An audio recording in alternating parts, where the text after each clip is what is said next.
ఇప్పుడు మనం ఇంకొక బ్రీదింగ్ ఎక్సర్సైజ్ చూద్దాం. ఈ శ్వాస ప్రక్రియలో ఏం చేయాలి అంటే, మనం స్ట్రా ఉంటుంది కదా! కొబ్బరి నీళ్లు తాగటానికి స్ట్రా పెట్టుకుంటాం. అది గుర్తుంటుందా అది? ఆ స్ట్రా అనమాట. ఆ స్ట్రాలో నుంచి మనం గాలి ఊదితే ఎట్లాగనో అట్లాంటి బ్రీదింగ్ అనమాట. సో, ఫస్ట్ ఏం చేయాలి? శ్వాస తీసుకోవాలి, నెమ్మదిగా వదిలేయాలి. మళ్ళీ దీర్ఘమైన శ్వాస తీసుకొని నెమ్మదిగా వదిలేయాలి. తర్వాత శ్వాస తీసుకొని ఇట్లా స్ట్రాలో గుండా వదిలినట్టనమాట. ఇది ఎంత దీర్ఘంగా చేస్తే అంత మంచిది. చాలా చిన్నగా నిదానంగా చేయాలి. ఇంత ఫాస్ట్‌గా కూడా చేయకూడదు అట్లా. సో, శ్వాస తీసుకొని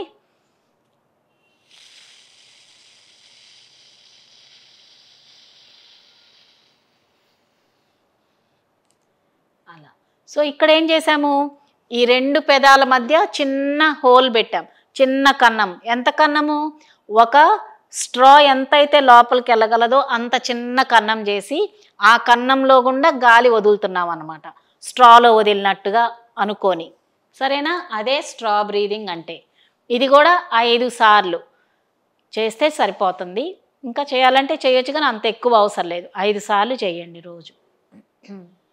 పొద్దున, సాయంత్రం 2 సార్లు చేయొచ్చు అట్లా. చూస్తున్నారా? గమనిస్తున్నారా? శ్వాస తీసుకొని అలా పెదాల మధ్య చిన్న హోల్ పెట్టుకొని, కన్నం పెట్టుకొని వదులుతుంది. చిన్నగా ఎంత చిన్నగా వదిలితే అంత మంచిదన్నమాట. ఎంత దీర్ఘంగా చేస్తే అంత లాభం ఉంటుంది దీనిలో. పూర్తి హాయిగా, కంఫర్టబుల్‌గా, ఆనందంగా చేయాలి. సరేనా? ఏది ఇబ్బంది పడకుండా ఉండాలి. ప్రాణాయామం గాని, యోగా అంటేనే అది.